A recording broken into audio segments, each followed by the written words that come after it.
This video is about Ivan Pavlov's classical conditioning. Taglish ang gamit ko na language dito para mas madaling maintindihan. Anong sinasabi ni Ivan Pavlov? Ang basic premise sa theory niya is that a stimulus produces a response. Nag-conduct siya ng experiment, kumuha siya ng meat powder, inilagay niya doon sa dila ng dog, at ano ang naging response ng dog? Ang dog ay nagsalivate.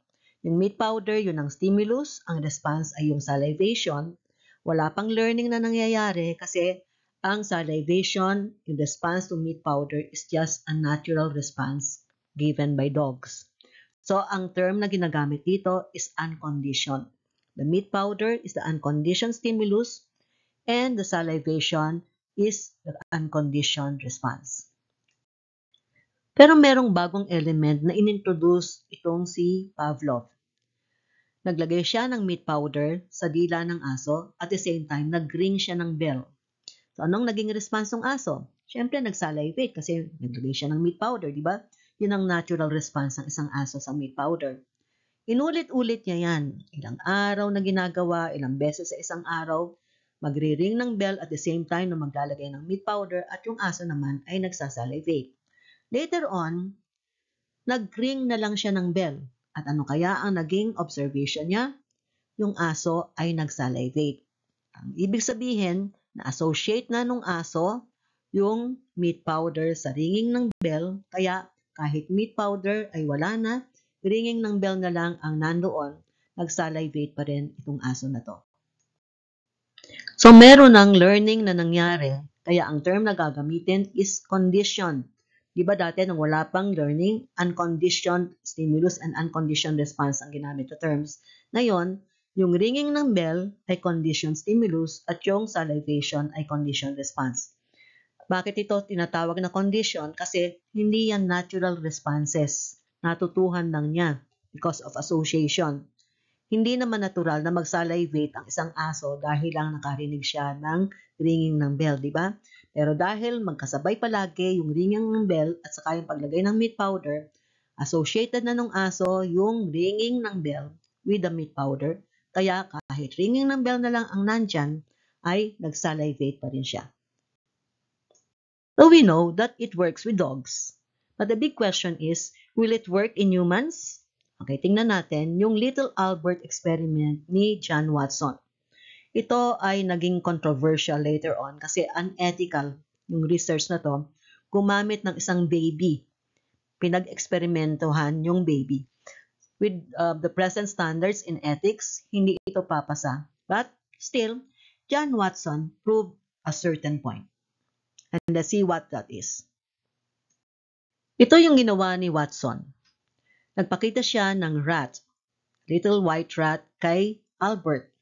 Si Albert naman, hindi siya takot sa rat. In fact, na-amuse siya, natutuwa siya dun sa rat at nagkikipaglaro siya dun sa rat. Kaya, walang fear, di ba? Pero tingnan natin kung ano mangyayari. Habang nakikipaglaro si Albert dun sa rat, ay nagklang ng metal rods na napakalakas itong si Watson. So, anong response ni Albert? Nagulat siya, natakot, at umiyak. In this case, the loud noise is the unconditioned stimulus and it caused fear, which is the unconditioned response. Natural lang na ang isang baby kapag na-expose sa sudden loud noise ay matatakot. Kaya unconditioned yan. Wala pang learning na nangyayari. Pero paulit-ulit na ginawa ni Watson. Every time na i-present niya yung rat kay Albert, ay makakarinig si Albert na napakalakas na sound. Kaya anong reaction ni Albert? Umiiyak siya. Umiiyak ba siya dahil doon sa rat? No. Umiiyak siya dahil doon sa loud sound. Nagulat siya, natakot, kaya siya ay umiyak. So, paulit-ulit na ginawa. Isang araw, ang pinresent na lang ni Watson kay Albert ay yung rat. Ano sa palagay ninyo ang naging reaction ni Albert? Diba dati hindi naman siya takot dun sa rat? Natutuwa pa nga siya dun sa rat at nilalaro niya. Pero ngayon, nung nakita niya yung rat, ay umiyak siya. Bakit? Kasi natakot siya. Bakit? Hindi naman siya dati natatakot. Yes, hindi siya dati natatakot, pero this time associated na yung rat with the loud clanging of the metal rods, which scared him, kaya ang result, si Albert ay natakot at umiyak.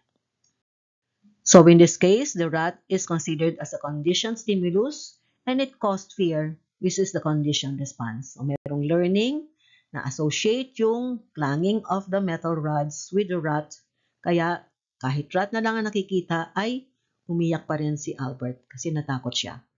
What about transfer of association to other objects? Nagpakita si Watson ng isang white furry dog kay Albert. Ano kaya ang reaction ni Albert? Ang reaction ni Albert, natakot at umiyak. Ngayon, nagpakita naman ng rabbit kay Albert. Ano kaya ang reaction ni Albert? Yan pa rin ang reaction ni Albert, natakot siya at umiyak. Nakakita si Albert ng white fur coat. Ano kaya ang reaction niya? Ayun, takot at umiiyak. Doon kaya sa naka-costume ng Santa Claus, ano kaya reaction ni Albert?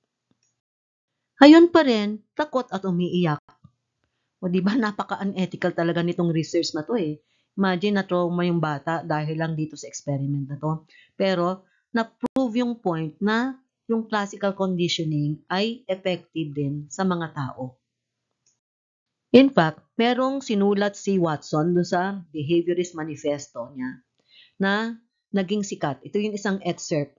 Give me a dozen healthy infants, well-formed, and my own specified world to bring them up in, and I'll guarantee to take any one of them at random and train him to become any type of specialist I might select. Doctor, lawyer, artist, merchant chief, and yes, even beggar man and thief, regardless of his talents, penchants, tendencies, abilities, vocations, and race of his ancestors.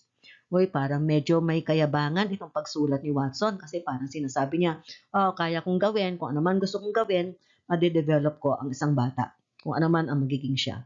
Pero may point siya. Kasi, kung ano man yung mga stimuli na natatanggap ng bata at nagde-determine ito ang kanyang reaction, ito ay magde-determine din kung ano magiging siya in the future. So, anong implication nito sa mga parents and future parents?